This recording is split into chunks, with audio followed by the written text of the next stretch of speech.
Isang mapagpalang araw sa inyong lahat, mga minamahal naming tagapakinig. Kumusta po ang inyong mga puso ngayong hapon?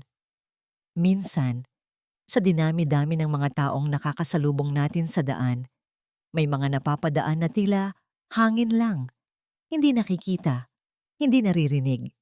Sila yung mga taong madalas nating iwasan ng tingin. Pero naisip nyo na ba na baka sa likod ng maruruming damit at magaspang na palad, nakatago ang isang kwentong mas makinang pasaginto? Sabi nila, ang tunay na halaga ng tao ay hindi nasusukat sa laman ng kanyang bulsa, kundi sa tibok ng kanyang puso. Handa na ba kayong pakinggan ang tinig ng isang taong matagal nang pinatahimik ng mundo? Halina't buksan natin ang unang pahina ng ating kwento. Sa pantalan ng Sanhiraya, ang hangin ay laging may dalang lasa ng asin at kalawang. Para sa iba, ito ay amoy ng kahirapan. Pero para kay Kidlat, ito ang amoy ng tahanan. Nakaupo si Kidlat sa ibabaw ng bundok ng mga sirang appliance. Sa kanyang mga kamay, hawak niya ang isang lumang radyo na napulot niya kahapon. Basag ang casing, putol ang antena, at puno ng alikabok ang loob. Isang basurang walang halaga. Pero ipinikit ni Kidlat ang kanyang mga mata. Huminga siya ng malalim. Sa dilim ng kanyang isipan, hindi basura ang nakikita niya. Naririnig niya ang pintig. Isang mahinang bzit, isang putol na koneksyon sa pagitan ng kapasitor at speaker. Sa mundo ni Kidlat, ang mga makina ay parang tao. May puso, may sakit, at kung pakikinggan mong mabuti, humihingi sila ng tulong. Kumuha siya ng isang maliit na piraso ng tanso mula sa bulsa niya.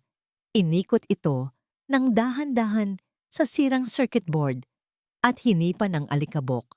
Click! Biglang umugong ang radyo. Mula sa garalgal na tunog, lumabas ang malinaw na himig ng isang lumang kanta ng pag-ibig. Napangiti si Kidlat. Sa ibaba ng tambakan, nakita niyang nagwawalis si Nanay Himbing. Ang matanda na nagpalaki sa kanya, kahit hindi naman siya nito kadugo. Bumaba si Kidlat. Dala ang radyo na ngayon ay tumutugtog na. Inabot niya ito sa matanda. Nanlaki ang mga mata ni Nanay Himbing at ang pagod sa kanyang mukha ay napalitan ng isang nangiting abot hanggang tainga. Nagsimula siyang sumayaw ng marahan kasabay ng musika habang si Kidlat ay nakamasid lang, pinupunasan ng langis sa kanyang mga kamay gamit ang gilid ng kanyang kupas na t-shirt. Ito lang ang kayang ibigay ni Kidlat, ang ayusin ang mga bagay na itinapon na ng iba para magbigay ng kaunting saya. Pero ang katahimikan ng hapon ay biglang binasag ng isang malakas na busina. Mula sa highway, isang kintab na kotseng itim ang pumasok sa makipot na kalsada ng Sanhiraya. Halatang naligaw ito. Ang kintab ng sasakyan ay parang insulto sa putik at alikabok ng paligid. Bigla itong huminto. Namatay ang makina. Nakita ni Kidlat ang driver na lumabas. Nagkakamot ng ulo, binuksan ng hood at tinitigan ng makina na parang nagbabasa ng ibang lengguwahe. Lumapit si Kidlat, hindi dahil gusto niyang magpasikat, kundi dahil narinig niya ang sakit ng sasakyan. Ang tunog ng alternator na hindi makahinga. Habang papalapit siya, bumukas ang pinto sa likod ng kotse. Bumaba ang isang babae. Napatigil si Kidlat. Sa buong buhay niya na puro kalawang at grasa ang nakikita, ngayon lang siya nakakita ng ganitong kaputian. Nakasuot ang babae ng simpleng puting bestida na lumilipad sa hangin. Ang buhok niya ay mahaba at itim, at ang mukha niya ay maamo, parang anghel na naligaw sa impyerno. Si Dalisay. Tumingin si Dalisay sa paligid, bakas ang pag-aalala, pero walang pandidiri. Nagtama ang kanilang mga mata. Agad na yumuko si Kidlat. Hiyang-hiya siya sa kanyang sarili. Ang dumi ng kuko niya, ang amoy ng pawis at bakal, sobrang layo sa bango na dala ng hangin mula sa kinaroroonan ng babae. Ayaw po umandar, ma'am, sabi ng driver na pawis na pawis na. Lumapit si Kidlat sa makina nang hindi nagsasalita. Nakita niya agad ang problema. Isang maluwag na wiring sa ignition system na dulot ng lubak-lubak na daan. "Bata, huwag mo pakialaman yan. Baka lalong masira." Sigaw ng driver. Pero hindi nakinig si Kidlat. Mabilis ang kanyang mga kamay. Hinigpitan niya ang connector, nilinis ng kaunti ang terminal gamit ang daliri, at pinitik ang isang fuse na tumabingi. Wala pang 1 minuto. Tumingin siya sa driver at sumenyas na subukang paandarin. Vroom! Umungal ang makina ng malakas at maayos. Napanganga ang driver. Si Dalisay naman ay napalakpak ng mahina. Ang mga mata niya ay nagniningning sa tuwa at gulat. Lumapit si Dalisay kay Kidlat. Umatras si Kidlat. Halos matapakan niya ang sariling paa. "Salamat," malambing na sabi ni Dalisay. Ang boses niya ay parang musika. Mas malinaw pa sa radyong inayos ni Kidlat kanina. Dumukot si Dalisay sa kanyang bag, naglabas ng 1,000 piso. Inabot niya ito kay Kidlat. Tinitigan ni Kidlat ang pera. Malaking halaga iyon. Ilang linggong pagkain din iyon para kay Nanay Himbing. Pero tiningnan niya ang mga mata ni Dalisay. Wala siyang nakitang awa, kundi pasasalamat. Umiling si Kidlat. "Hindi na po kailangan." Nagulat si Dalisay. Bihira ang tumatanggi sa pera dito. Napansin niya ang itim na langis na tumutulo mula sa noo ni Kidlat papunta sa pisngi nito. Imbes na ibalik ang pera sa bag, kinuha ni Dalisay ang kanyang panyo. Isang panyong puti na may burdang bulaklak, at inabot ito kay Kidlat. "Kahit ito na lang," sabi ni Dalisay. "Pantanggal ng pawis. Ang galing mo kanina." Nanginginig ang kamay ni Kidlat nang abutin niya ang panyo. Ang lambot, ang bango. Pakiramdam niya ay hawak niya ang isang piraso ng ulap. Aalis na sana ang sasakyan nang biglang may dumating na humaharurot na jeep ng pulisya. Ang mga gulong nito ay nagtalsikan ng putik sa sapatos ni Kidlat. Bumaba si Major Balawis. Ang uniforme niya ay banat sa tiyan at ang mukha niya ay laging nakasimangot na parang galit sa mundo. Siya ang batas dito at siya rin ang bangungot ng mga taga-Sanhiraya. Nakita ni Balawis si Dalisay. Agad na nagbago ang anyo nito. Naging magalang, halos yumuko. "Ma'am Dalisay, anak ng ating butihing mayor." Bati ni Balawis. "Anong ginagawa niyo sa lugar na ito? Delikado dito." Tumingin si Dalisay kay Kidlat. "Tinulungan ako ng ginoong ito." Napatingin si Balawis kay Kidlat. Ang nangiti sa mukha ng pulis ay nawala. Napalitan ng isang tingin na parang nakakita ng ipis. "Ginoo?" Tumawa ng mapanguyam si Balawis. Lumapit siya kay Kidlat at biglang sinipa ang maliit na kahon ng tools na nasa paanan ng binata. Kumalat ang mga tornilyo at distornilyador sa putik. "Ito?" Duro ni Balawis sa mukha ni Kidlat. "Isa lang itong magnanakaw na nagpapanggap na mekaniko. Swerte ka, bata, at hindi kita dadamputin ngayon dahil nandito si Ma'am." Yumuko si Kidlat, kinuyom ang kamao. Gusto niyang sumagot, pero alam niya ang kapalit, ang katahimikan, ang tanging sandata ng mga mahihirap.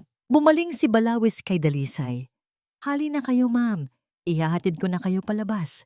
Hindi bagay ang prinsesa sa basurahan." Sumakay na si Dalisay sa kotse, pero bago sumara ang pinto, tumingin siya muli kay Kidlat. Isang tingin na tila humihingi ng paumanhin. Nakaalis na ang mga sasakyan. Naiwan si Kidlat na nakatayo sa gitna ng alikabok. Pinulot niya ang kanyang mga gamit sa putikan. Pero sa kabilang kamay niya, mahigpit pa ring nakahawak ang puting panyo. Hindi ito nalaglag, hindi ito nadumihan. Lumapit si Balawis sa kanya bago ito tuluyang umalis. Bumulong ito nang may halong banta. "Sa susunod na linggo na ang pista ng sinag. Maraming VIP. Ayokong makita ang pagmumukha mo doon. Kapag nakita kitang umaaligid, sa kulungan ang bagsak mo." Tinalikuran siya ng pulis. Tiningnan ni Kidlat ang papalubog na araw. Ang pista ng sinag. Ang araw kung kailan magsasaya ang buong bayan habang silang mga taga-anino ay manonood lang mula sa malayo. Pero habang hawak niya ang panyo ni Dalisay, naramdaman ni Kidlat na may nagbago. May tumunog sa loob ng dibdib niya. Hindi sirang piyesa, Hindi garalgal na radyo, kundi isang tibok na nagsasabing, balang araw, makikilala rin nila ako. Doon nagtatapos ang unang kabanata ng ating kwento. Isang panyo, isang banta, at dalawang mundong nagtagpo. Susundin kaya ni Kidlat ang utos ni Major Balawis na lumayo? O ang tibok ng puso niya ang magtutulak sa kanya, pabalik sa lugar kung saan siya ipinagbabawal? At ano ang gagawin niya kapag nalaman niyang ang panganib sa pista ay hindi lang galing sa mga pulis, kundi sa isang bagay na mas nakamamatay? Huwag na huwag kayong bibitaw. Abangan ang susunod na kabanata. Sa loob ng mansyon ng mga Montesillo, ang lahat ay perpekto. Ang mga kurtina ay gawa sa seda, ang sahig ay kumikislap sa linis, at ang hangin ay amoy mamahaling pabango. Pero para kay Dalisay, ang lahat ng ito ay parang isang magandang kulungan. Nakaupo siya sa harap ng kanyang salamin, hawak ang isang maliit na hair clip. Pero hindi ang sarili niya ang nakikita niya sa refleksyon. Ang nakikita niya ay ang pares ng mga matang nagniningning sa gitna ng dumi at kalawang. Ang mga mata ni Kidlat. Bakit hindi niya makalimutan ang lalaking iyon? Marami nang nanligaw kay Dalisay. Mga anak ng politiko, mga negosyante, mga lalaking ang tingin sa kanya ay isang tropeo na kailangang manalo. Pero iba si Kidlat. Noong inabot nito ang panyo, hindi siya nito tiningnan bilang isang Montesillo. Tiningnan siya nito bilang isang tao na nangangailangan ng tulong. Tumayo si Dalisay. Hindi siya pwedeng manatili lang dito. Kailangan niya ng dahilan para bumalik sa San Hiraya nang hindi naghihinala ang kanyang ama. Nagpalit siya ng damit, tinanggal ang mga alahas, nagsuot ng simpleng t-shirt at maong. Kinuha niya ang ID ng kanilang charity foundation. Feeding program. Ito ang kanyang tiket pabalik. Pagdating niya sa lupa ng anino, ang tawag ng mga tao sa lugar nila Kidlat, sinalubong siya ng ingay at init. Pero sa halip na mainis, parang nakahinga ng maluwag si Dalisay. Dito, totoo ang lahat.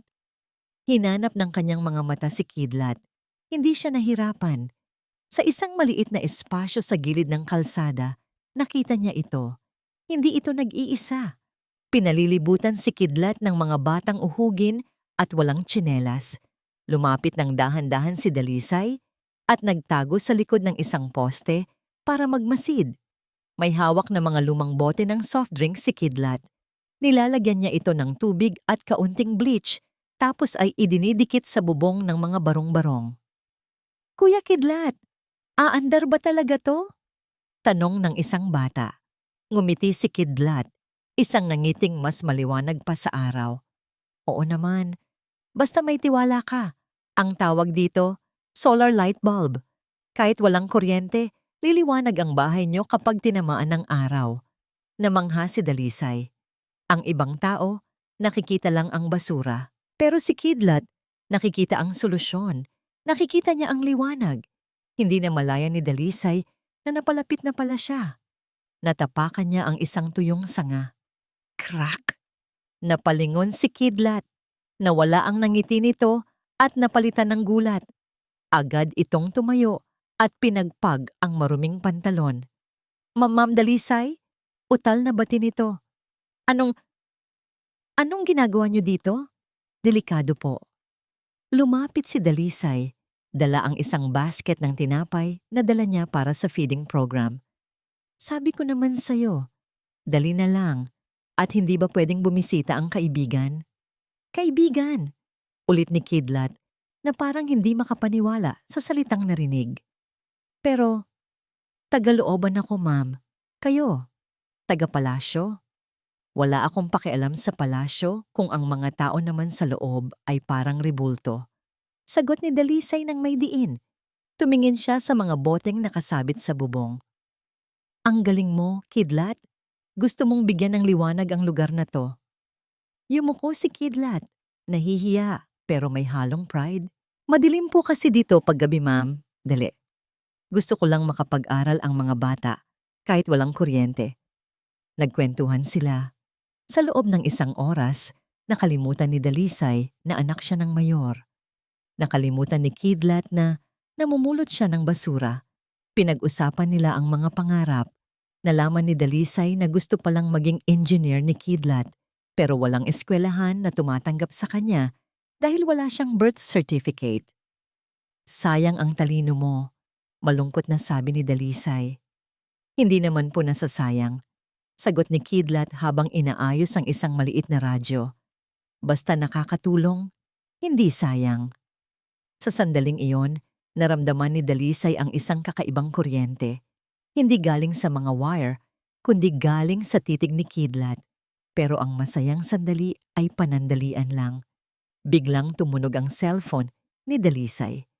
Ang stepmother niya, Senyora Marikit. Dalisay, nasaan ka?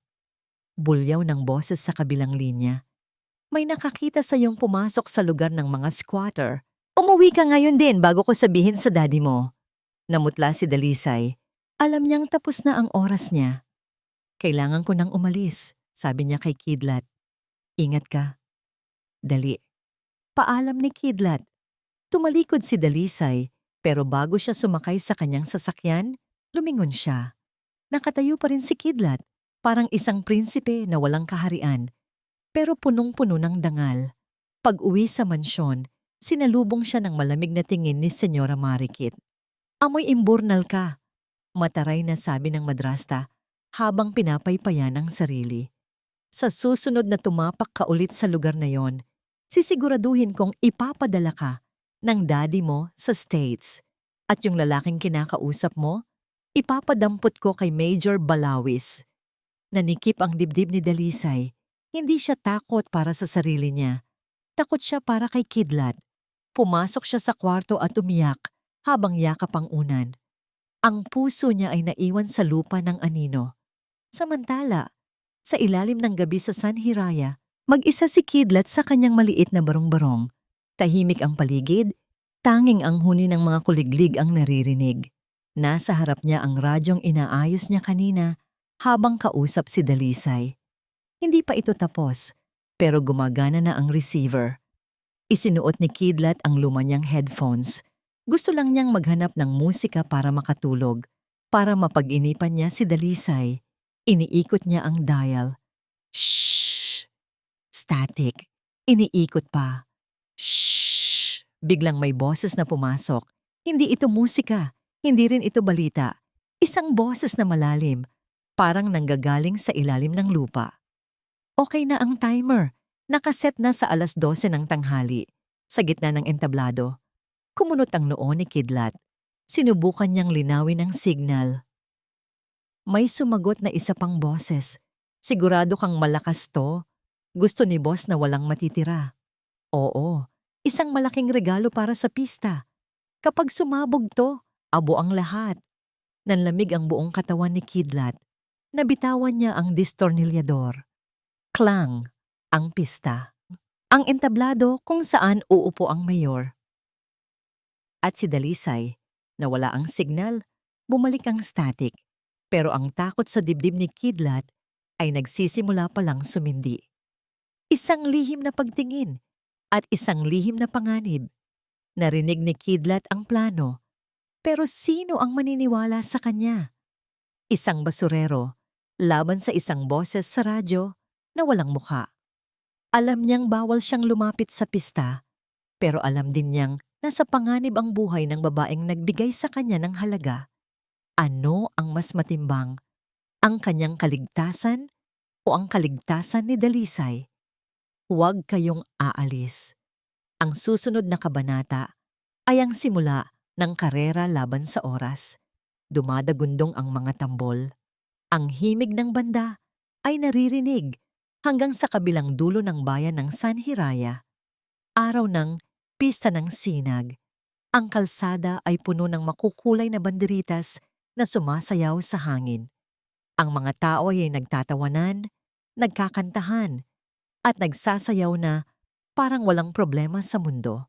Pero para kay Kidlat, ang bawat hampas ng tambol ay parang hampas sa kanyang dibdib. Tumatakbo siya. Hinihingal. Ang pawis ay tumutulo mula sa kanyang noo, humahalo sa dumi sa kanyang pisngi. Suot niya ang pinakamalinis niyang damit. Isang kupas na polo shirt na may tasa sa balikat, pero sa gitna ng dagat ng mga taong nakabarong at saya, mukha pa rin siyang basahan. Kailangan nilang malaman, kailangan nilang maniwala. Paulit-ulit na bulong ni Kidlat sa sarili. Nakarating siya sa main entrance ng plaza. Napapalibutan ito ng mga pulis at barikada. Sa gitna, nakita niya si Major Balawis na nakatayo, nakahalukip-kip, at nakangiti habang kinakamayan ang mga bisita. Lumapit si Kidlat.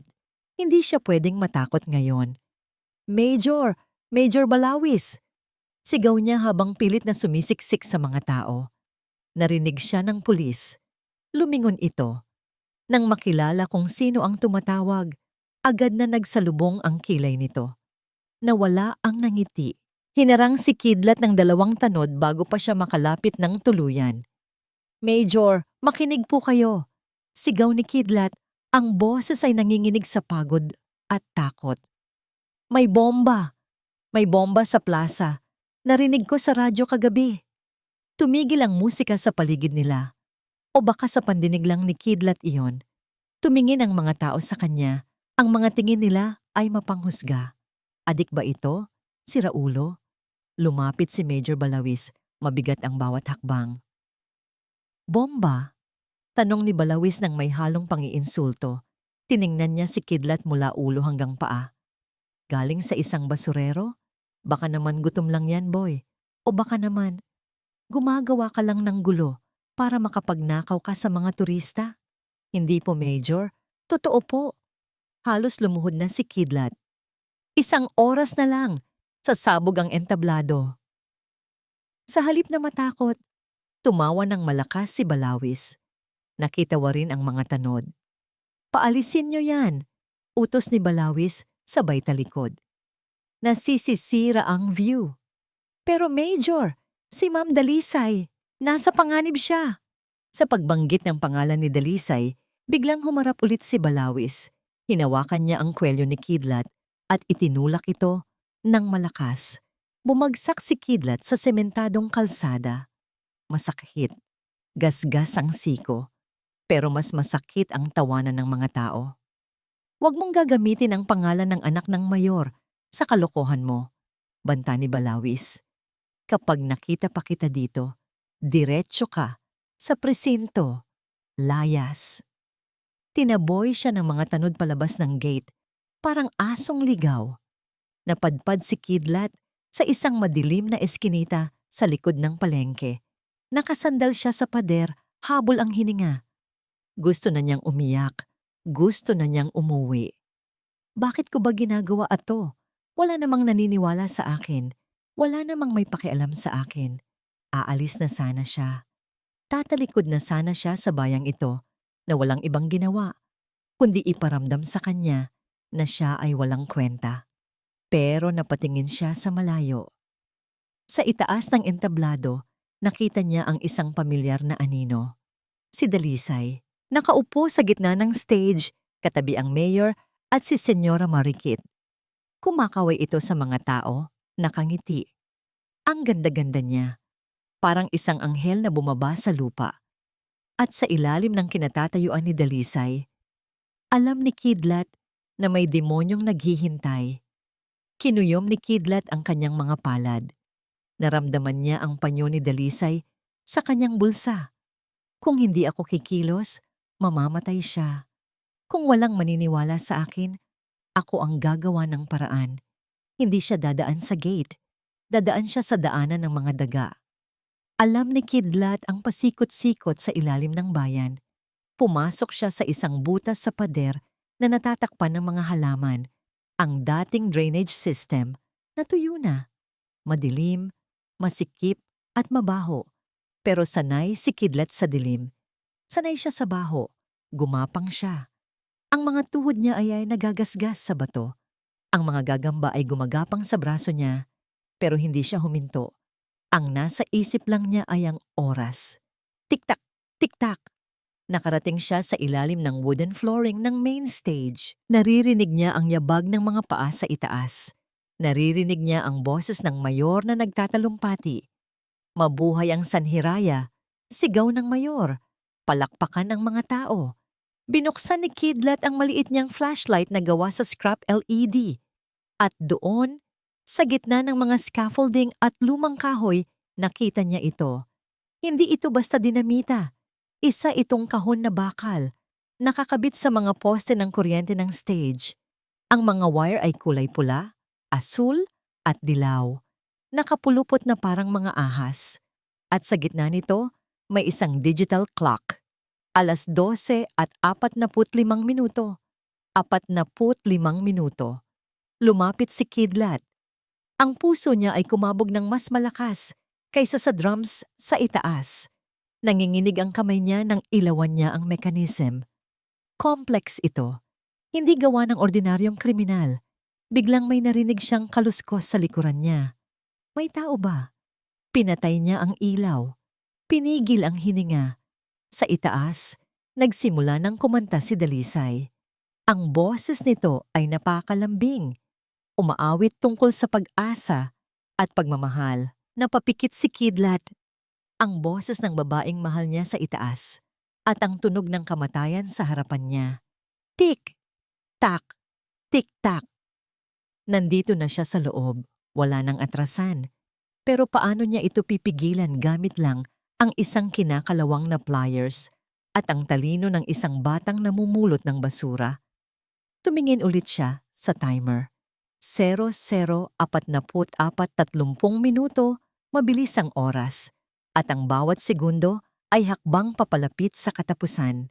Nahanap na ni Kidlat ang bomba, pero nahanap din niya ang katotohanan kung gaano kalaki ang panganib na kinakaharap niya. Mag-isa, sa dilim, habang ang buong bayan ay nagsasaya sa itaas. 45 minuto. Isang maling galaw at ang pista ng sinag ay magiging abo. Ano ang gagawin mo kung ikaw si Kidlat? Tatakbo ka ba palayo para iligtas ang sarili? O mananatili ka sa ilalim ng entablado kasama ng isang bagay na pwedeng pumatay sa iyo anumang oras? Ang susunod na kabanata ay ang simula ng pinakamahabang 45 minuto sa buhay ng ating mga bida. Huwag kayong bibitaw. Nasa VIP tent si Major Balawis, hawak ang isang malamig na bote ng beer. Malamig ang hangin mula sa industrial fan na nakatutok sa kanya. Isang malaking ginhawa mula sa init at siksikan ng karaniwang tao. Sa labas ng bakod, ito ang gusto niya.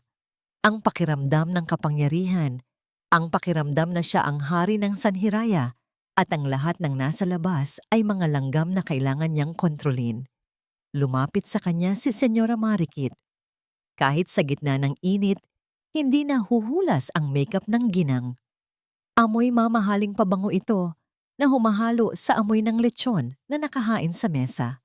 Major, bati ni Marikit habang pinapaypayan ang sarili. Sigurado ka bang ligtas tayo dito?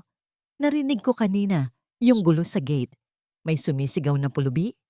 Tumawa ng mahina si Balawis. Kampante. Huwag kayong mag-alala, senyora.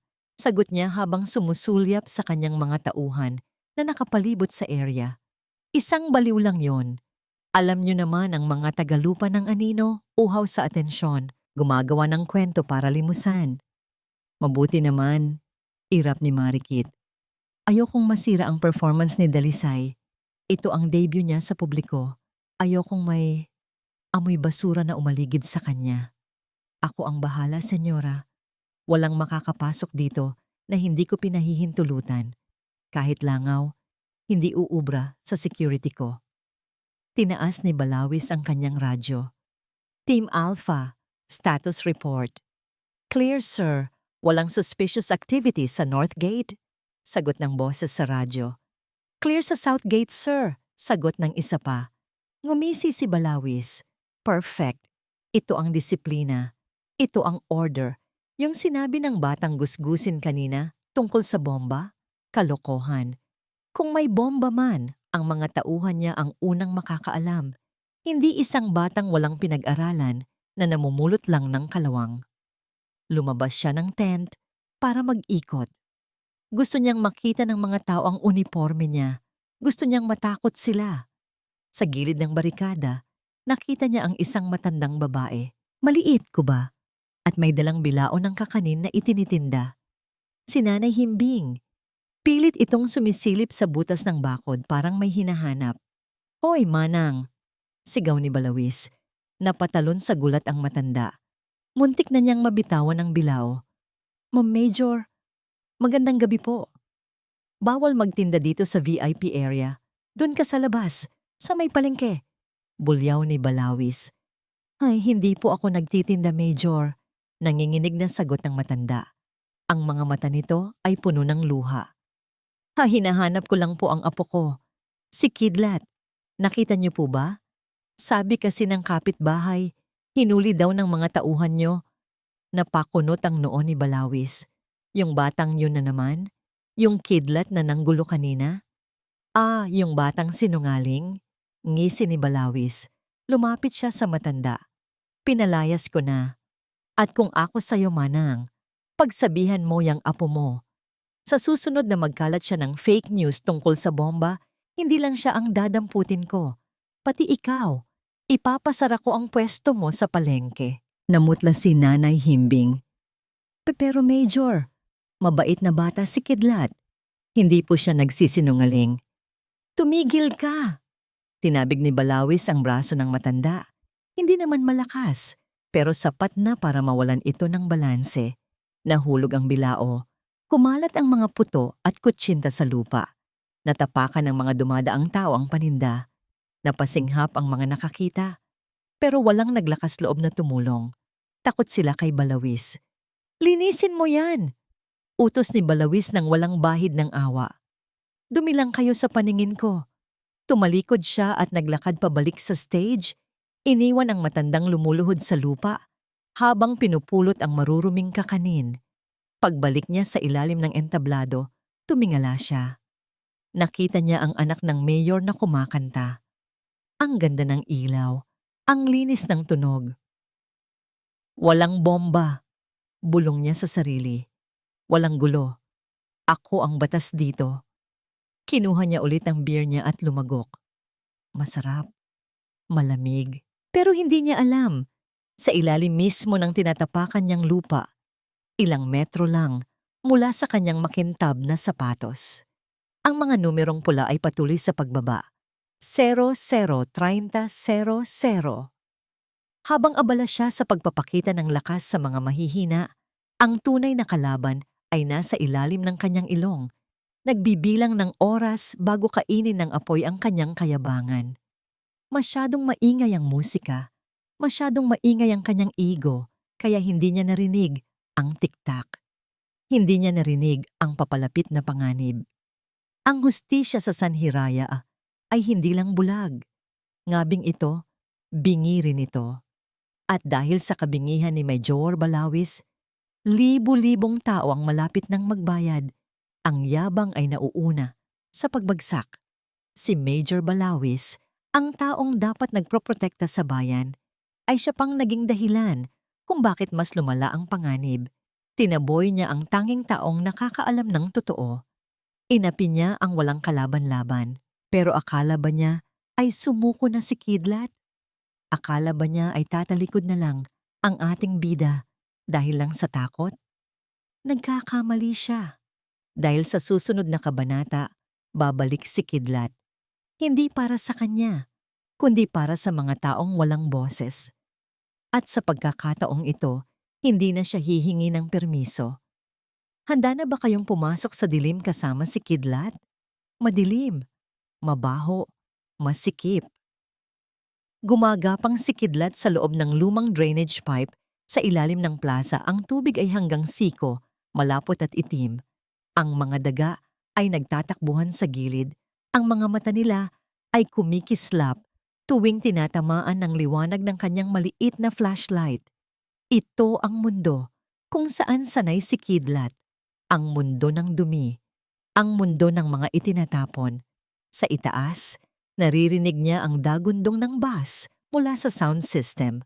Dug, dug, dug. Ang saya ng musika ay umaalog sa semento sa itaas ng ulo niya. Bawat palakpak, Bawat hiyawan ng libu-libong tao ay parang bigat na dumidiin sa kanyang likod. Gusto na niyang umatras. Bakit ako bumalik? Tanong niya sa sarili. Pinalayas na ako. Sinaktan nila si Nanay Himbing. Sabi nila, basura ako. Bakit ko ililigtas ang mga taong pandidirihan lang naman ako kung mabuhay sila? Pero naalala niya ang panyo. Ang malinis at mabangong panyo ni Dalisay na nakatago sa bulsa niya. Balot ng plastik para hindi madumihan ng tubig kanal. Naalala niya ang nangiti nito, ang boses nito kanina habang kumakanta. At naalala niya si Nanay Himbing na nakaluhod sa lupa. Pinupulot ang mga kakanin. Hindi ako bayani. Bulong ni Kidlat sa dilim. Ang boses ay garalgal. Pero kung hindi ko to gagawin, walang ibang gagawa. Nakita niya ang liwanag sa dulo ng tunnel. Ang exit point papunta sa ilalim ng main stage. Dahan-dahan siyang umahon. Ang amoy ng kanal ay napalitan ng amoy ng mainit na makina at electrical wires. Nasa underbelly na siya ng entablado. Ang gubat ng mga bakal na scaffolding at plywood na sumusuporta sa bigat ng mga VIP sa itaas.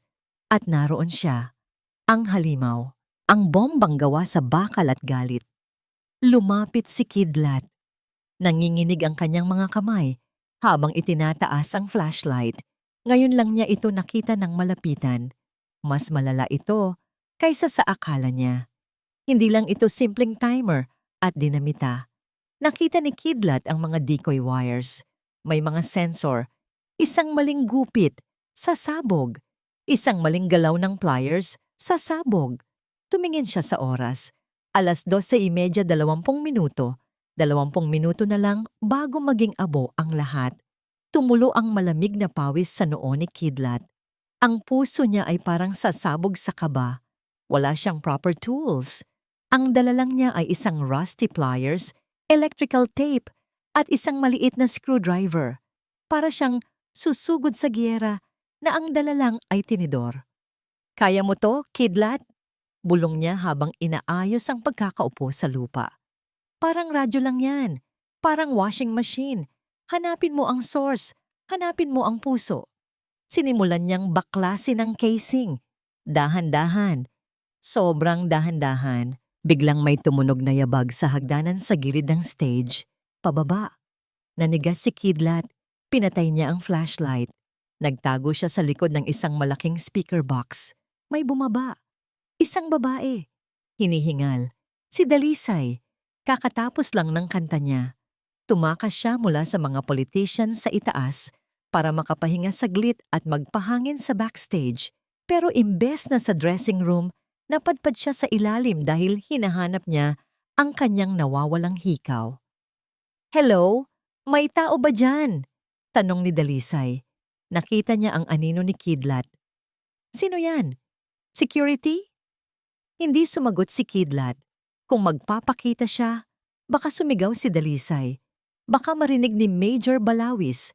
Baka kaladkarin siya palabas at hayaang sumabog ang bomba. Pero lumapit si Dalisay. Nakita niya ang flashlight na naiwan ni Kidlat sa lupa. Nakatutok sa bagay na may timer. Kumunot ang noo ni Dalisay. Lumapit siya para tingnan kung ano yon. Nanlaki ang mga mata ni Kidlat. Huwag! Nang makita ni Dalisay ang mga dinamita at ang countdown timer na 0018, 45, napaatras siya. Bumuka ang bibig niya para sumigaw. Ah! Mabilis pa sa Kidlat. Lumabas si Kidlat sa pinagtataguan niya. Tinakpan niya ang bibig ni Dalisay gamit ang kanyang maruming kamay at hinila ito pababa sa lupa. Shh! Huwag kang maingay! Bulong ni Kidlat sa tenga ng dalaga.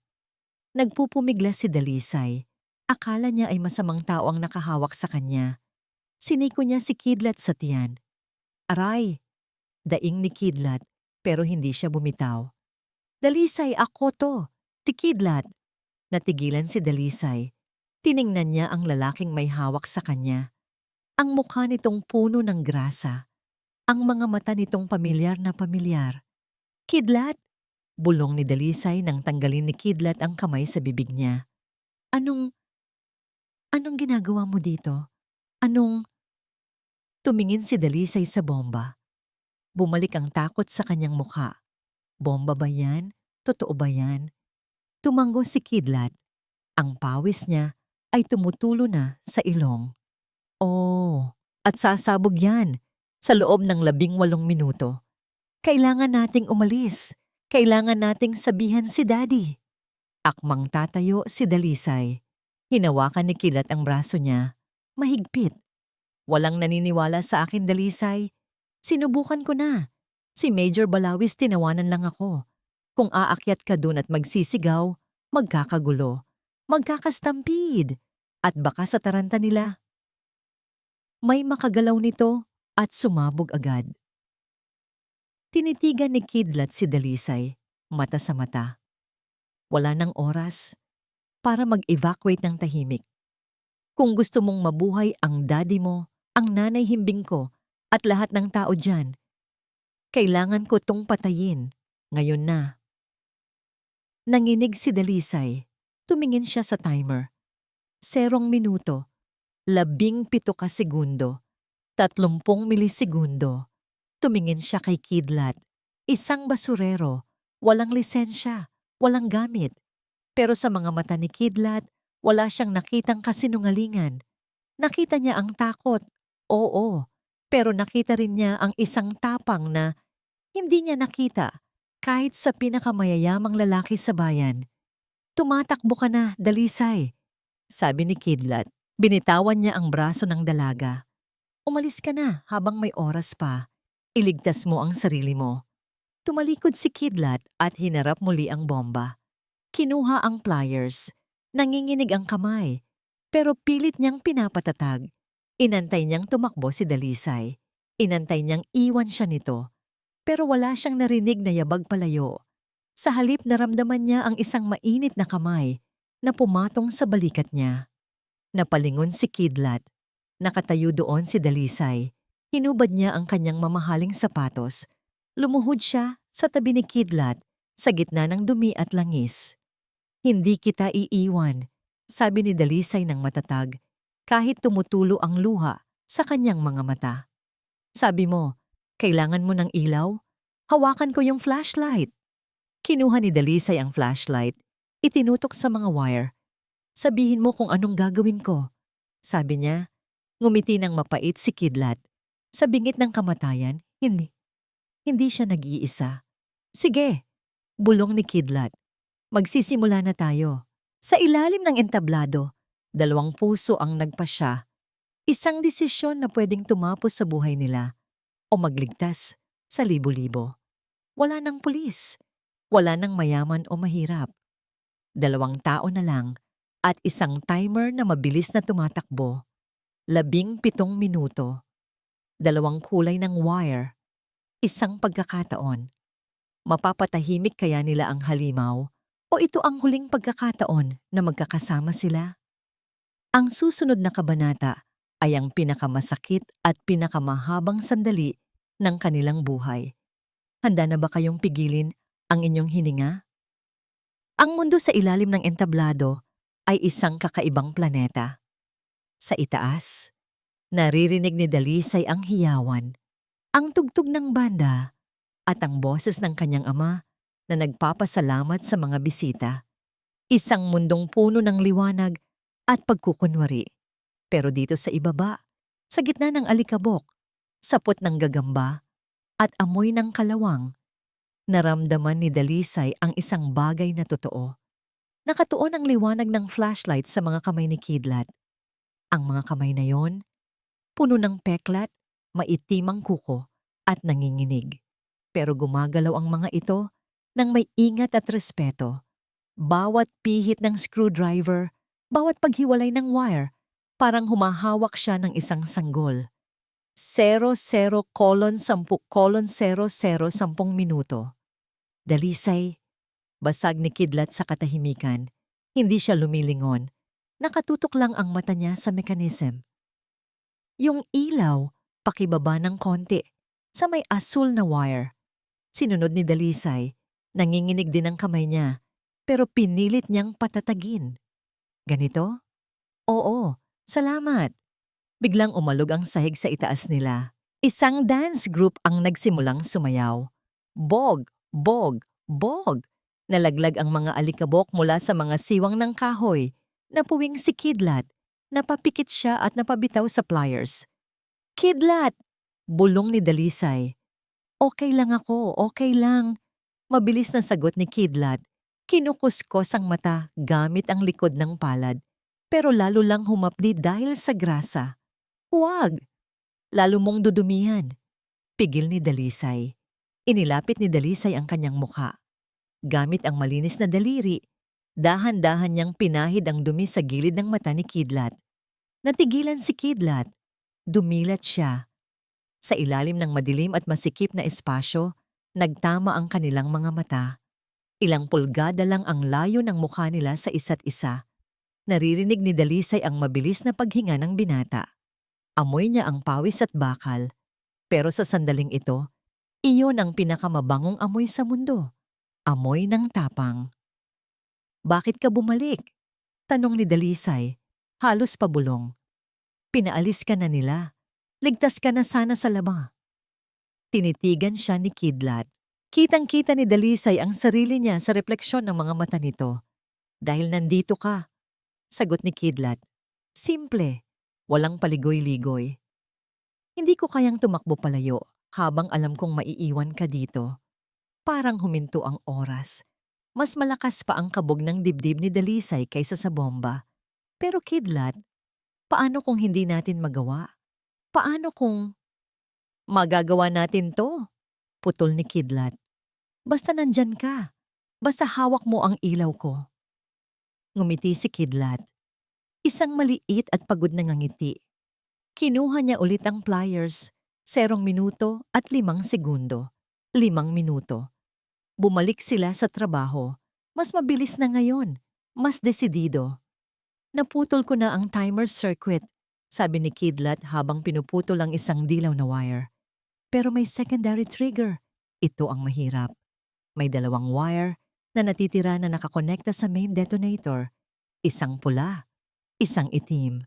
Ang problema, pareho silang nakabalot sa isang makapal na insulation tape na lumana. Sa mga pelikula, laging pula o asul, biro ni Kidlat, pero halatang kinakabahan.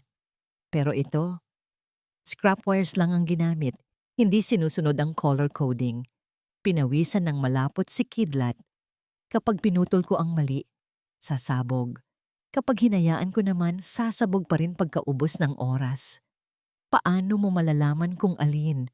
Tanong ni Dalisay. Binitiwan ni Kidlat ang pliers.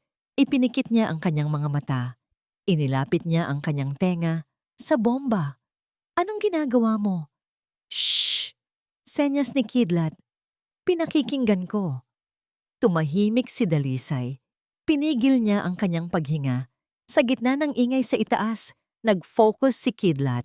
Hinahanap niya ang buzz, ang tunog ng kuryente na dumadaloy, ang lifeblood ng bomba, ang itim na wire. Tahimik, walang tunog. Ang pulang wire.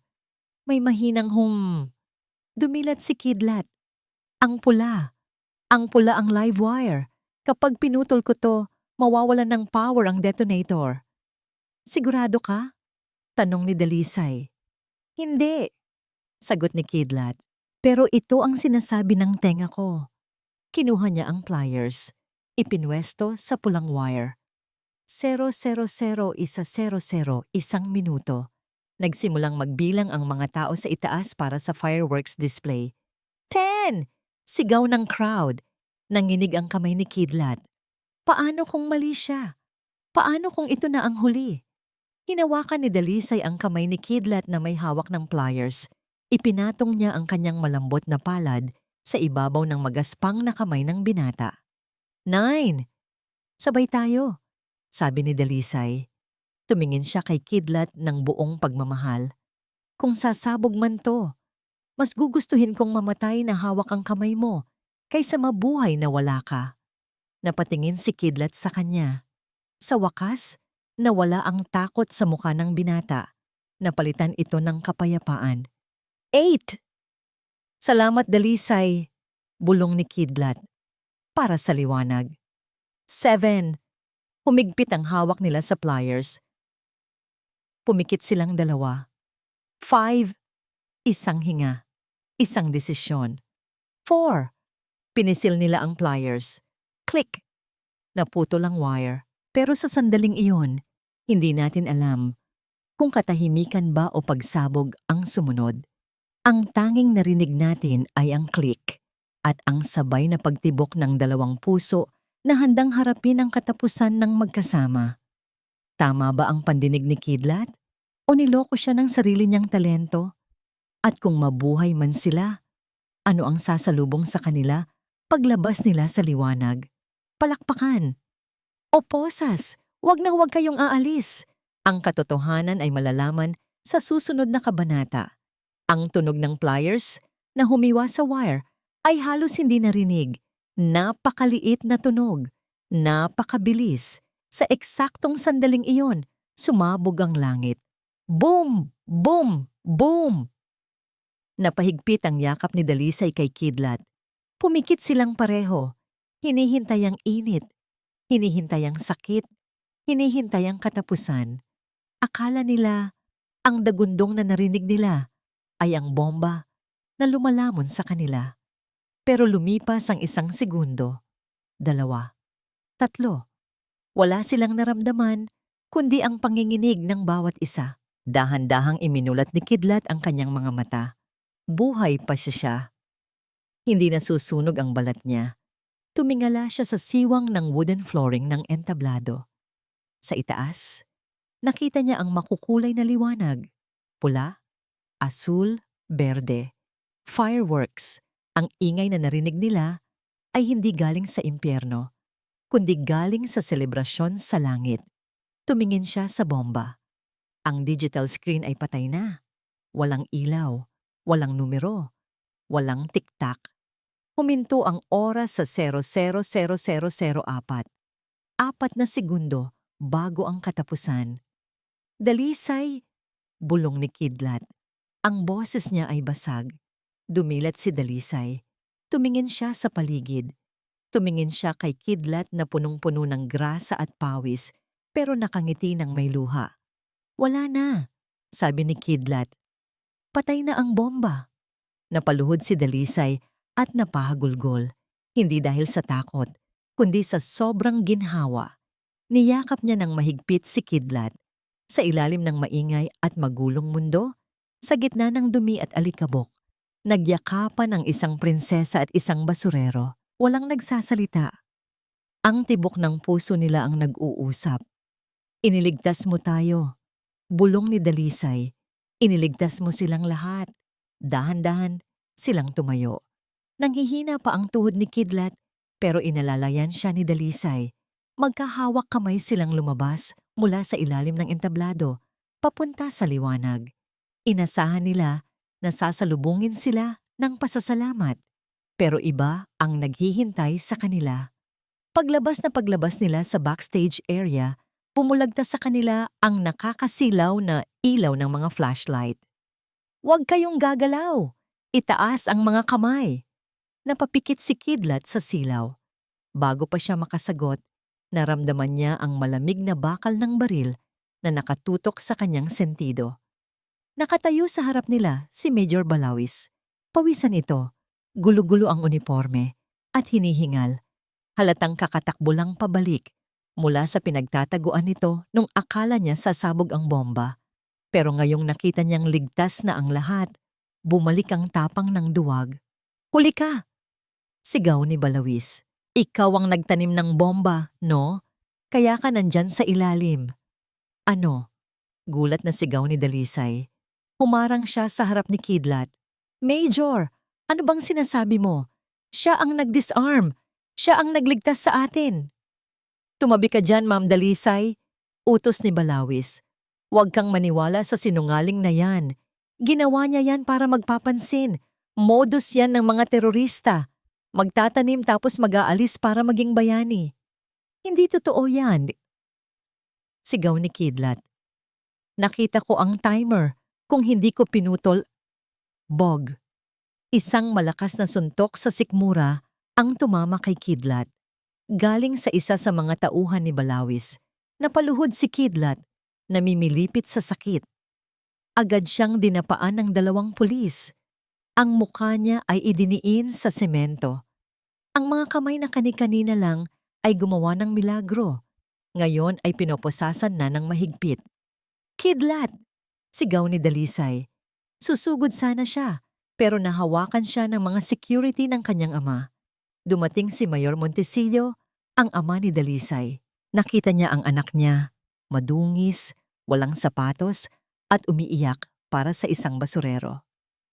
Dalisay? Tawag ng mayor. Anong nangyayari dito? Daddy, tulungan mo siya.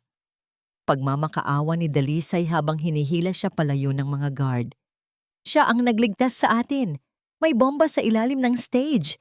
Si Major Balawis wala siyang ginawa. Tumingin ang mayor kay Balawis. Nagpalitan sila ng tingin. Alam ng mayor na kailangan niya ng magandang kwento para sa media. Hindi pwedeng malaman ng tao na napabayaan nila ang seguridad. Major, seryosong sabi ng mayor, totoo ba ang sinasabi ng anak ko? Lumapit si Balawis sa mayor at bumulong, pero sapat para marinig ng mga nasa paligid. Mayor, nalilito lang po si Ma'am Dalisay dahil sa trauma. Ang totoo, nahuli namin ang batang to na may hawak na pliers at wires sa ilalim. Siya ang gumagawa ng bomba. Buti na lang naagapan ng team ko. Napakuyom ng kamao si Kidlat habang nakadapa sa lupa. Ang sakit ng suntok ay wala kumpara sa sakit ng kasinungalingan. Tumingin ang mayor kay Kidlat. Isang batang walang pangalan, walang kapangyarihan, madaling itapon. Tumango ang mayor. Ilayo niyo na yan at ilayo niyo ang anak ko sa kanya. Hindi! Daddy, huwag! Sigaw ni Dalisay habang pilit siyang isinasakay sa van. Kidlat! Kidlat! Itinayo ng mga pulis si Kidlat. Kinaladkad siya sa gitna ng mga taong nagdiriwang pa rin. Nakita siya ng mga tao, ang mga taong iniligtas niya. Sino yan? Terorista daw. Buti nga nahuli. Dapat dyan patayin. Binato siya ng bote ng tubig ng isang lalaki. Tinamaan siya sa noo. Tumulo ang dugo, humalo sa grasa at pawis. Hindi na lumaban si Kidlat. Tumingin lang siya sa papalayong van kung saan nakasakay si Dalisay. Ang liwanag ng fireworks ay patuloy sa pagkislap sa langit. Napakaganda, napakasaya. Pero para kay Kidlat, mas madilim pa ang mundo ngayon kaysa sa loob ng kanal. Dahil ngayon niya napatunayan ang kinatatakutan niya. Sa mata ng mundo, ang katotohanan ay pag-aari lang ng mayayaman. At ang hustisya ay hindi para sa mga tagalupa ng anino. Isinakay siya sa mobile. Ang bakal na rehas ay sumara. Click! Ang parehong tunog ng pagputol ng wire. Pero sa pagkakataong ito, hindi ito tunog ng kaligtasan. Ito ay tunog ng pagkakakulong. Nakaligtas sila sa pagsabog, pero hindi sa hagupit ng inhustisya. Si Kidlat, ang bayaning walang kapa, ay tinawag na kriminal, habang si Major Balawis, ang tunay na pabaya, ay siya pang pinalakpakan. Masakit, hindi ba? Pero ganito ang realidad sa Sanhiraya. Ngayong nasa kulungan na si Kidlat at hawak na ni Balawis ang kanyang buhay, may pag-asa pa bang lumabas ang katotohanan? O mananatili na lang bang isang sikretong nakabaon sa ilalim ng entablado ang kanyang kabayanihan? Huwag kayong bibitaw. Dahil sa dilim ng kulungan, may isang bisitang darating na magbabago ng lahat. Malamig ang sahig ng selda. Mas malamig kaysa sa semento ng pantalan tuwing madaling araw. Pero mas nanginginig si Kidlat hindi dahil sa lamig, kundi sa sakit ng kanyang buong katawan. Nakasandal siya sa pader na puno ng lumang bandalismo. Jojo was here. Malaya ka na. Napangiti ng mapait si Kidlat. Malaya? Kailan ba siya naging malaya? Sa labas, bilanggo siya ng kahirapan. Dito sa loob, bilanggo siya ng kasinungalingan. Dumura siya ng dugo sa sahig. Ang lasa ng bakal ay humalo sa pait ng kanyang nararamdaman. Clank, clank, clank. Tunog ng susi. Bumukas ang pinto ng selda. Pumasok ang liwanag na masakit sa mata. Kasunod ang anino ng isang demonyo. Si Major Balawis.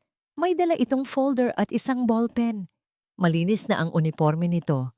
Plansado. Parang walang nangyaring gulo kanina.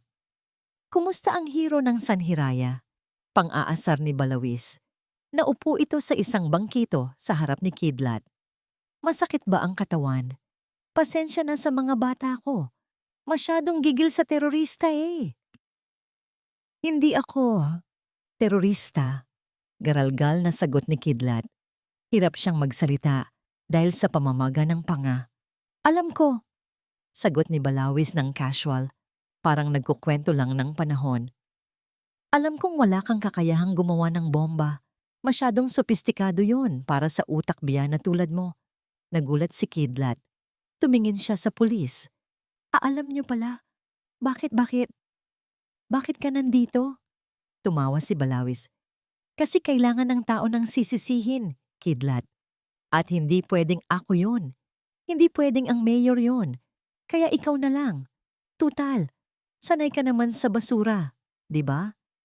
Dinis saluhin mo na rin ang basura namin. Inihagis ni Balawis ang folder sa paanan ni Kidlat. Pirmahan mo iyan. Confession letter. Nakalagay dyan na ikaw ang gumawa ng bomba dahil galit ka sa gobyerno at nagbago lang ang isip mo kaya tinanggal mo rin. Hindi ko pipirmahan yan. Matigas na tanggi ni Kidlat. Lumapit si Balawis. Yumuko ito at bumulong sa tenga ni Kidlat. Ang boses nito ay parang makamandag na ahas. Pirmahan mo yan o sisiguraduhin kong hindi na makakatinda ang lola mo sa palengke. Baka nga. Mapagkamalan din siyang kasabwat. Matanda na si Nanay Himbing. Kidlat. Hindi niya kakayanin ang isang gabi sa seldang to. Nanlaki ang mga mata ni Kidlat. Ang Nanay Himbing niya. Ang kaisa-isang pamilya niya. Tumayo si Balawis at naglakad palabas. Bibigyan kita ng oras para mag-isip. Pagbalik ko bukas, dapat may pirma na yan. Kung hindi, alam mo na. Bang! Sumara ang bakal na pinto. Naiwan si Kidlat sa dilim. Pumatak ang luha niya. Wala siyang pakialam kung bugbugin siya. Pero si Nanay Himbing. Hindi niya kaya. Kinuha niya ang ballpen. Nanginginig ang kamay. Ito na ba ang katapusan? Ang maging kriminal sa kasaysayan para iligtas ang lola niya? Sa labas ng presinto, rinig niya ang mahinang iyak ng isang matanda. Si Nanay Himbing, naghihintay sa gate. Napayuko si Kidlat. Dalisay. Asan ka? Lumipas ang ilang oras. Malalim na ang gabi. Tahimik na ang presinto. Tap, tap, tap. May mga yabag na naman. Pero iba ito. Hindi mabigat tulad ng bota ng pulis. Hindi rin kaladkad tulad ng sa mga lasing na preso. Ang mga hakbang ay banayad, pino, at may direksyon. Huminto ang mga yabag sa tapat ng selda ni Kidlat. Hindi tumingala si Kidlat. Wala na akong sasabihin. Major, patayin niyo na lang ako. Hindi ako si Major Balawis. Isang boses ang nagsalita. Kalmado, malalim. May awtoridad. Pero walang yabang. Nag-angat ng tingin si Kidlat. Sa labas ng rehas, nakatayo ang isang lalaki. Matangkad, nakabarong na kulay abo, at may salamin sa mata. Si Ginoong Agos, ang tanyag na engineer at consultant ng City Council na minsan lang magpakita sa publiko. Ginoong Agos? Binayaran ko ang piyansa ng nanay mo para makauwi muna siya at makapagpahinga. Bungad ng lalaki. Nakahinga ng maluwag si Kidlat. Salamat po. Salamat. Huwag ka munang magpasalamat. Hindi kita pinalaya. Tinitigan ni Agos si Kidlat. Parang sinusuri ang bawat detalye ng mukha ng binata. Gusto ko lang malaman ang totoo. Kidlat, paano mo nadisarmahan ang bomba? Ginamitan ko ng pliers. Hindi yun ang ibig kong sabihin. Putol ni Agos. Ang bomba na yon ay gawa sa mercury tilt switch at dummy wiring. Walang manual kung paano yon didisarmahan. Isa lang ang paraan para malaman kung alin ang live wire. Lumapit si Agos sa rehas. Kailangan mong pakinggan ng kuryente. Isang bagay na imposible para sa normal na tao. Natahimik si Kidlat. Narinig ko po. Ang hum. Ang pulang wire. Kumakanta. Napangiti ng bahagya si Ginoong Agos. Isang ngiti ng pagkamangha at lungkot. Tama, bulong ni Agos. Ang himig ng kuryente. Sa buong buhay ko, isang tao lang ang kilala kong may kayang gumawa nun. Ang best friend ko. Ang pinakamagaling na electrical engineer na nakilala ko. Dumukot si Agos sa kanyang bulsa. Naglabas siya ng isang lumang litrato. Inabot niya ito kay Kidlat sa pagitan ng mga rehas. Kinuha ito ni Kidlat. Ang litrato ay black and white. Dalawang lalaki na nakasuot ng graduation toga. Ang isa ay si Ginoong Agos nung bata pa. Ang isa, kamukhang kamukha ni Kidlat. Pareho ang mata. Pareho ang nangiti. Sino? Sino po ito? Nanginginig na tanong ni Kidlat. Si Engineer Kawayan Maranao, sagot ni Agos. Ang tatay mo. Nabitawan ni Kidlat ang litrato. Ang tatay ko? Sabi ng mga tao, adik daw siya na namatay sa saksak. Nagsisinungaling sila. Madiin na sabi ni Agos, pinatay siya dahil may natuklasan siyang korupsyon sa pagpapatayo ng dam sa probinsya. Pinatay siya ng mga taong ayaw lumabas ang katotohanan at tinapon kanila sa basurahan para hindi mo malaman kung sino ka talaga. Hinawakan ni Agos ang rehas. Kidlat, ang talino mo. Hindi yan galing sa basura. Galing yan sa dugo ng isang bayani. At ngayon, inuulit ng kasaysayan ang sarili niya. Gusto ka nilang patahimikin tulad ng ginawa nila sa ama mo. Tumingin si Kidlat sa litrato, tapos sa sarili niyang mga kamay. Ang mga kamay na akala niya ay pangbasura lang, ay may dugong dumadaloy na puno ng dangal. Anong gagawin ko? Tanong ni Kidlat. Tumutulo ang luha, pero hindi na dahil sa awa sa sarili. Lalaban tayo, sabi ni Agos. Pero hindi sa paraang alam nila. May hawak na ebidensya si Dalisay. Papunta siya ngayon sa opisina ko. Si Dalisay? Oo, ang babaeng yon. Kasing tapang mo rin. Hinalungkat niya ang opisina ng daddy niya. Tumingin si Agos sa koridor ng presinto. Maghanda ka, Kidlat. Bukas, hindi ka pipirma ng confession. Bukas, ikaw ang magiging saksi. Sa loob ng madilim na selda, nabunyag ang isang liwanag na matagal nang nakatago. Hindi pala basta pulot lang si Kidlat. Siya ay anak ng isang alamat. At ang laban na ito ay hindi na lang tungkol sa bomba sa pista. Tungkol na ito sa paghihiganti para sa nakaraan at paglaban para sa kinabukasan. Si Dalisay, kumikilos sa dilim. Si Ginoong Agos, naghahanda ng depensa, pero sapat na ba ang nakaraan para talunin ang kasalukuyang hawak ni Major Balawis? At ano ang nakuha ni Dalisay na pwedeng magpabagsak sa mga makapangyarihan? Abangan sa susunod na kabanata, ang pagbawi ng hustisya. 3:00 ng madaling araw, tahimik ang buong mansyon ng mga Montesillo, maliban sa malakas na buhos ng ulan sa labas. Pero sa loob ng kwarto ni Dalisay, hindi siya mapakali. Paulit-ulit na umaalingaw sa isip niya ang sinabi ni Ginoong Agos sa tawag kanina. May plano silang patahimikin si Kidlat ngayong gabi. Kailangan natin ng ebidensya, Dalisay. Ngayon na. Lumabas si Dalisay ng kwarto. Nakayapak. Dahan-dahan ang bawat hakbang sa malamig na marble floor para hindi gumawa ng ingay. Ang target niya, ang opisina ni Senyora Marikit sa ground floor. Alam ni Dalisay na may tinatago ang madrasta niya. Nakita niya ang mga tinginan ni na Marikit at Major Balawis sa pista. Ang mga bulungan. Pagdating sa tapat ng opisina, nakita niyang bahagyang nakabukas ang pinto. May liwanag mula sa loob. Sumilip si Dalisay. Nakaupo si Senyora Marikit sa swivel chair, nakatalikod, at may kausap sa telepono. Naka-loudspeaker ito. Dahan-dahang inilabas ni Dalisay ang kanyang cellphone. Pinindot ang record. Senyora, kumakalat na ang balita na may tumulong kay Engineer Agos. Boses yon ni Major Balawis, garalgal at halatang ninenerbiyos. Paano kung madiskubre nila na tayo ang nagtanim ng bomba? Ang usapan, panakot lang yon para mapilitang umalis ang mga squatter. Napasinghap si Dalisay. Pilit niyang tinatakpan ang kanyang bibig para hindi humikbi. Tama si Kidlat. Tama siya. Sumagot si Marikit. Ang boses ay malamig at walang takot. Huwag kang duwag, Major. Walang maniniwala sa isang basurero. At kung magsalita man siya, siguraduhin mong hindi na siya aabutin ng umaga. Anong ibig niyong sabihin? Alam mo na ang gagawin. Nanlaban. Nagbigti. Kahit ano. Basta linisin mo ang kalat natin bago magising ang mayor. Nanlaki ang mga mata ni Dalisay. Papatayin nila si Kidlat. Ngayon din, sa sobrang gulat, nabitawan ni Dalisay ang door handle.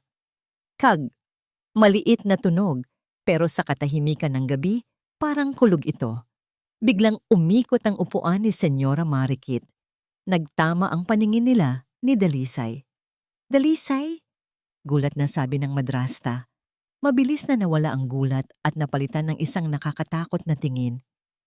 Kanina ka pa dyan? Hindi sumagot si Dalisay. Mahigpit niyang hinawakan ang cellphone niya. Tumalikod siya at tumakbo. Dalisay, bumalik ka dito. Sigaw ni Marikit. Tumakbo si Dalisay palabas ng main door. Wala siyang sapatos. Basa ang semento. Madulas. Pero hindi siya huminto. Rinig niya ang yabag ng mga bodyguard na humahabol sa kanya. Manong, buksan mo ang gate! Sigaw niya sa guard na nagulat sa paglabas niya. Dahil anak siya ng mayor, nataranta ang guard at binuksan ang gate. Lumusot si Dalisay. Sumakay siya sa kanyang kotse na nakaparada sa driveway. Nanginginig ang kamay, halos hindi niya maipasok ang susi. Binuksan ng bodyguard ang pinto ng kotse at hinawakan ang braso niya. Ma'am, pinapabalik po kayo ni Senyora. Bitawan mo ako. Sigaw ni Dalisay at inapakan ng gas. Umungal ang makina. Humagibis ang sasakyan palabas ng mansyon. Iniwan ang mga humahabol sa kanya sa gitna ng ulan. Nagmaneho si Dalisay ng mabilis. Ang luha niya ay humahalo sa pawis. Kidlat, kumapit ka. Parating na ako. Didiretso sana siya sa presinto, pero alam niyang hawak iyon ni Balawis. Sa opisina ni Ginoong Agos siya pumunta. Pagdating niya, nandoon na si Agos, naghihintay kasama ang ilang reporters na pinatawag niya man ng menenyean ng madalian. Nakuha mo? Tanong ni Agos. Inabot ni Dalisay ang cellphone.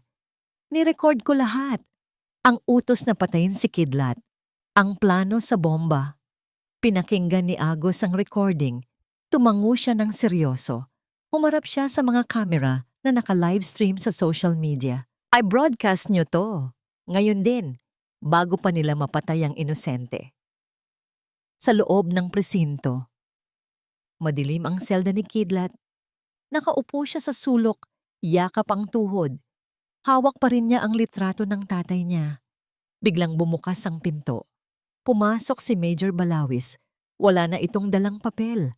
Baril na ang hawak nito. Pasensya na, Kidlat, sabi ni Balawis.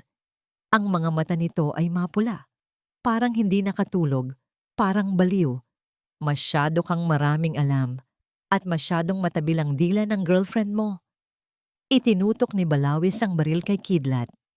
Huwag kang mag-alala. Gagawin kong mabilis. Pumikit si Kidlat. Nagdasal siya. Dalisay, nanay, patawad. Kasa ng baril. Pero bago pa kalabitin ni Balawis ang gatilyo, biglang tumunog ng malakas ang TV sa lobby ng presinto. Flash report! Anak kang mayor! Ibinunyag ang audio recording ng planong pagpapasabog sa pista. Major Balawis at Senyora Marikit, itinuturong mastermind. Natigilan si Balawis. Rinig na rinig ang boses ni Senyora Marikit sa TV. Patayin mo na ang bata. Narinig din ito ng ibang mga pulis sa labas. Nagtinginan sila. Sir, tawag ng isang pulis mula sa labas ng selda. Sir, nasa balita kayo. Pinapaaresto po kayo ni Chief PNP. Namutla si Balawis. Nanginginig ang kamay na hawak ang baril. Tumingin siya kay Kidlat. Tumingin siya sa pinto. Wala na siyang lusot. Tapos na ang karir niya. Tapos na ang buhay niya. Tumingin ulit siya kay Kidlat. Ang galit sa mukha niya ay napalitan ng desperasyon. Kung babagsak siya, magsasama siya ng isa. Mamamatay ka muna bago ako makulong, bulong ni Balawis. Itinutok niya ulit ang baril sa ulo ni Kidlat. Huwag! Sigaw ni Kidlat. Bang! Isang putok ng baril ang umaling-awngaw sa buong presinto. Bumagsak ang katawan sa sahig. Dugo ang kumalat sa semento. Nanlaki ang mga mata ni Kidlat. Tiningnan niya ang kanyang sarili. Wala siyang tama. Sa harap niya, bumagsak si Major Balawis. Hawak ang balikat na dumudugo. Sa pintuan ng selda, nakatayo si Ginoong Agos, may hawak na baril na umuusok pa. Kasama niya ang mga NBI agents at si Dalisay. Kidlat! Sigaw ni Dalisay. Tumakbo si Dalisay papasok sa selda. Nilampasan ang dugo ang katawan ni Balawis at niyakap ng mahigpit si Kidlat. Napahagulgol si Kidlat sa balikat ng dalaga. Tapos na. Ligtas na siya. Lumapit si Ginoong Agos kay Balawis na namimilipit sa sakit. Tapos na ang paghahari-harian mo, Major. Ang hustisya naman ang magsasabi ng totoo. Habang piniposasan si Balawis ng mga NBI, inalalayan ni Dalisay si Kidlat palabas ng selda. Paglabas nila ng presinto, sumalubong sa kanila ang umagang araw. Ang ulan ay tumigil na. At sa labas ng gate, nandoon ang libu-libong tao, mga tagalupa ng anino, mga estudyante, mga ordinaryong mamamayan. May mga hawak silang placard. Salamat Kidlat. Justice for Maranao. Nakita ni Kidlat si Nanay Himbing sa unahan, umiiyak sa tuwa. Sa unang pagkakataon, hindi yumuko si Kidlat. Tumingala siya. Hawak ang kamay ni Dalisay, humarap siya sa liwanag. Hindi na bilang isang anino, kundi bilang si Kidlat Maranao. Ang katotohanan ay parang araw. Kahit anong tago ng ulap, pilit at pilit itong sisikat. Nakalaya na si Kidlat. Bumagsak na ang mga kontrabida. Pero tapos na ba talaga ang kwento? Hindi pa. Dahil ang tunay na hamon ay hindi ang paglabas sa kulungan, kundi ang pagharap sa mundo na minsan nang tumalikod sa kanya. Paano babaguhin ni Kidlat ang Sanhiraya? At paano tatanggapin ng ama ni Dalisay ang relasyon ng kanyang anak sa isang basurero na naging bayani? Ang susunod na kabanata ay ang ating pagtatapos, ang simula ng bagong pangarap. Lumipas ang 1 taon. Ang daungan ng Sanhiraya ay amoy dagat at kalawang pa rin. Hindi naman agad-agad nawawala ang amoy ng kahirapan, pero may nagbago sa hangin. Mas magaan, mas maaliwalas. Sa gitna ng dating tambakan ng basura, nakatayo na ngayon ang isang simpleng gusali na gawa sa recycled materials at kawayan. Sa harap nito, may nakasulat na karatula na pininturahan ng makukulay na kamay ng mga bata. Makinig sa lansangan, Center for Innovation at Arts. Sa loob, naroon si Kidlat. Hindi na siya nakasuot ng punit na t-shirt. Naka-polo shirt na siya na kulay asul, malinis, at maayos ang gupit ng buhok. Pero ang mga kamay niya, ang mga kamay na may peklat ng bakal at paso ng lid, ay marumi pa rin. At ayaw niyang baguhin iyon. Nakatayo siya sa harap ng 20 bata. Mga batang dating namumulot lang ng tansan, ngayon ay may hawak ng soldering iron at circuit boards. Tandaan niyo, sabi ni Kidlat, ang boses ay puno ng kumpiyansa. Ang sirang radyo, tumutunog pa rin basta hanapin niyo ang tamang koneksyon. Ganoon din kayo. Kahit anong sabihin ng mundo na sira kayo o basura kayo, may koneksyon kayo, may halaga kayo. Nagpalakpakan ng mga bata. Nakita ni Kidlat si Nanay Himbing sa gilid, naghahain ng merienda. Mataba na ang pisngi ng matanda at wala nang bahid ng takot sa kanyang mga mata. Bumukas ang pinto ng center. Pumasok ang liwanag, kasabay ng pagpasok ng isang pamilyar na grupo. Si Ginoong Agos, si Mayor Montesillo, at si Dalisay. Tumahimik ang mga bata. Medyo naiilang pa rin sila sa mayor. Lumapit ang mayor kay Kidlat. Dati, pandidiri ang nasa mata nito. Ngayon, may halong hiya at respeto. Mayor, bati ni Kidlat. Inabot niya ang kamay niya. Tiningnan ng mayor ang kamay ni Kidlat. May mantsa ng grasa. Dati, hindi niya ito hahawakan kahit may gloves. Pero ngayon, mahigpit na kinamayan ng mayor si Kidlat. Kidlat, sabi ng mayor, salamat. Dahil sa programang ito, nabawasan ang krimen sa Pantalan. At salamat sa pagmulat sa mga mata ko. Patawad kung naging bulag ako noon. Tapos na po yun, Mayor. Ngiti ni Kidlat. Ang mahalaga, nakikinig na tayo ngayon. Lumapit si Dalisay. Nakadress siya ng simple, pero mas nagliliwanag siya ngayon kaysa noong nasa entablado siya. Engineer Kidlat Marano, bati ni Dalisay ng may halong lambing. Engineer? Tawa ni Kidlat. Wala pa akong lisensya, Ma'am Dalisay. Nag-aaral pa lang ako sa night school. Para sa akin, ikaw ang pinakamagaling na engineer, sagot ni Dalisay. Hinawakan ni Dalisay ang pisngi ni Kidlat. Wala na silang pakialam kung may nakatingin man. Naalala mo ba yung panyo ko? Tanong ni Dalisay. Dumukot si Kidlat sa bulsa. Nilabas niya ang panyo. Malinis na ito, plansado, at nakatago sa isang plastic cover. Hindi ko ginamit, sabi ni Kidlat. Masyadong mahalaga. Kinuha ni Dalisay ang panyo. Pinunas niya ito sa noo ni Kidlat na pinapawisan. Gamitin mo, bulong ni Dalisay. Dahil ang pawis ng pagtulong ay hindi dumi. Ito ay ginto. Nagyakapan sila. Sa background, pinaandar ng isang bata ang radyong inayos nila. Tumugtog ang isang masayang kanta. Walang static, walang garalgal. Malinaw. Lumabas si Kidlat at Dalisay sa balcony ng center. Tanaw nila ang buong San Hiraya. Wala na si Major Balawis. Nabubulok na siya sa kulungan kasama ang kanyang kayabangan. Wala na si Senyora Marikit. Tinanggalan na siya ng impluensya. Ang natira ay ang mga tao. Ang mga anino na ngayon ay nasisinagan na ng araw. Masaya ka ba?